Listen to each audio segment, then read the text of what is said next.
Bonjour, bienvenue dans cette vidéo parce que dans quelques instants, je vais vous proposer 7 critères infaillibles pour choisir un bon établissement d'enseignement.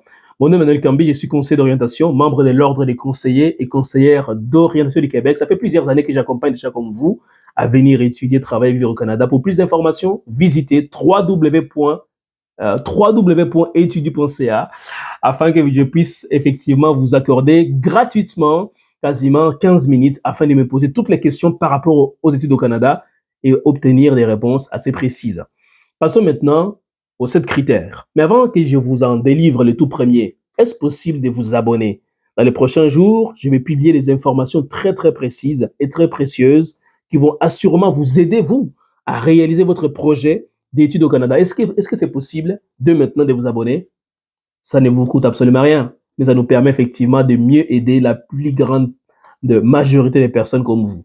Passons maintenant au tout premier critère, c'est que quand en choisissant un établissement d'enseignement, vous devez vous assurer que cet établissement d'enseignement-là se situe dans une région où il y a de forts besoins en matière de recrutement, où il y a une pénurie de main-d'œuvre, où il y a aussi des besoins en rapport avec le vieillissement de la population, des besoins démographiques. Pourquoi?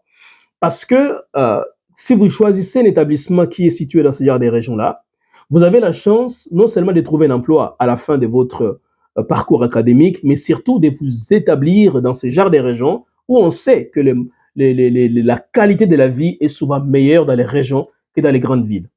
Deuxième critère dont il faut tenir compte, choisissez un établissement qui a un faible taux d'étudiants internationaux. Pourquoi? Parce que moins il y a d'étudiants internationaux dans un établissement, plus vous avez la chance d'être sélectionné. Parce que s'il y a énormément d'étudiants internationaux, eh bien, vous avez moins de chances d'être sélectionné. Or, vous savez qu'il y a des établissements qui ont 5 000 étudiants, 3 000 étudiants, 4 000 étudiants, tandis qu'il y en a d'autres qui ont 1 000 étudiants, 1200, 800, c'est dans ces établissements des 800, des 900, des 1000 qu'il faut aller.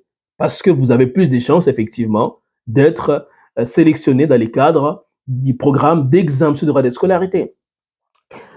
L'autre critère, troisième critère dont il faut tenir compte, choisissez un établissement qui est situé en dehors de la communauté métropolitaine de Montréal, à savoir Montréal, Longueuil et Laval. Si votre établissement est à Montréal et à Laval et à Longueuil, vous ne serez pas admissible à l'exemption de droit de scolarité. Par contre, si vous allez dans les régions en dehors de Montréal et de ces agglomérations, notamment Longueuil et Laval, vous aurez donc la chance d'avoir cette bourse d'exemption.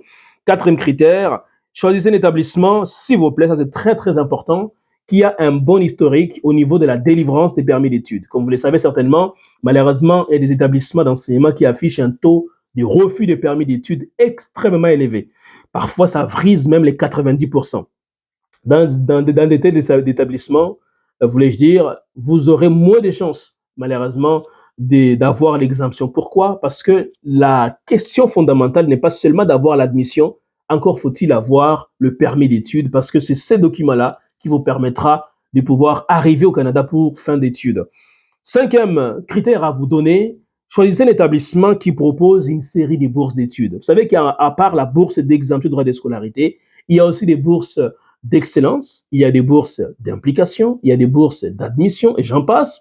Alors, un établissement qui non seulement vous propose le programme d'exemption de droit de scolarité, mais en plus de vous proposer des bourses d'études, je pense que vous devriez bien y réfléchir. Sixième critère, choisissez un établissement qui vous offre l'occasion de pouvoir faire des stages coopératifs. Les stages coopératifs est un stage qui vous permet de pouvoir travailler au sein d'une entreprise pendant une période à peu près de 4 mois, de 12 à 15 semaines. Grâce à ces stages, vous pouvez gagner jusqu'à 10 000 dollars par stage, donc sur une période de 4 mois, en plus de développer votre réseau de contacts, de gagner en expérience et de développer des compétences et surtout, de pouvoir obtenir des références qui vous serviront de tremplin lorsque viendra le moment d'intégrer les marchés du travail. Et pour terminer, le septième critère, choisissez un établissement qui vous permet de pouvoir vous intégrer assez facilement, un établissement qui est ouvert à l'équité, diversité, inclusion, c'est-à-dire où on donne vraiment de la place aux personnes immigrantes. Et comment vous allez les découvrir? Eh bien, tout simplement en surfant, en naviguant sur les sites internet de l'établissement. Est-ce qu'il y a des photos des personnes immigrantes? Est-ce qu'il y a des associations d'études internationaux? Ce sont des indices infaillibles qui vous permettront effectivement de savoir si vous avez en face de vous un établissement ouvert à l'équité, diversité et inclusion. Voilà donc les 7 critères. J'espère que ça a été clair pour vous.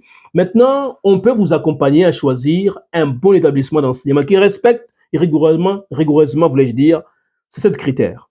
Tout ce que vous avez à faire, c'est d'aller sur le site www.etudu.ca, de vous inscrire et de prendre une consultation afin que, de maintenant, vous puissiez passer du rêve à la réalité.